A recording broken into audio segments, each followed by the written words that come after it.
السلام عليكم ورحمة الله وبركاته. دمان كسو دواذا مقال عصب و pilot shooter. qofkaan aan ka siinin pilot shooter waxa ayaad daawan kartaa muuqaalaha oo aan soo dhigay channelkayga. sidoo kale waxa ayaad samaysaa like, share iyo subscribe saar channelkan.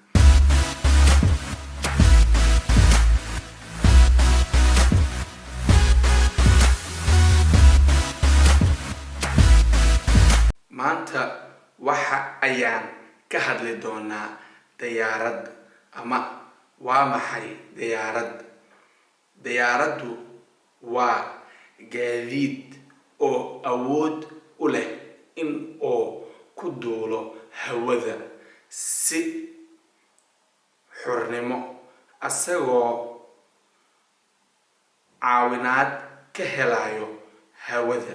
ama waxa ayaan dhihi karnaa diyaaraddu waa gaadiid oo awood u leh in uu ku nagaado hawada oona isku celiyo hawadaas, sida airplanes, helicopters, hot air balloons, gliders, airships and paramotor. duulimaadkii ugu horeeyay waxa ayuu dhacay sanadkii 1903 December 17.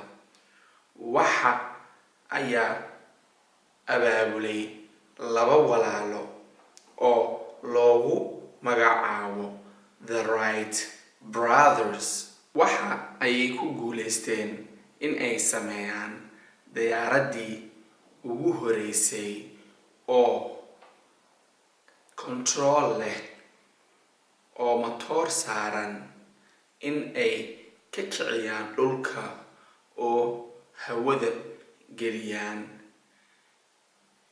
ayagoo isticmaalayo stopwatch sida ay waqtiga u xisaabaan. waxa ayayna hawada ku jirtay muddo dhan 12 second, masaafad dhan 3 kilomitir. sidoo kale waxa ayaan ka dalbanaynaa in aad like, share, subscribe saarto channelkan sida aan ugu soo kordhino mawduucooyin oo aad ugu hesho. salaam.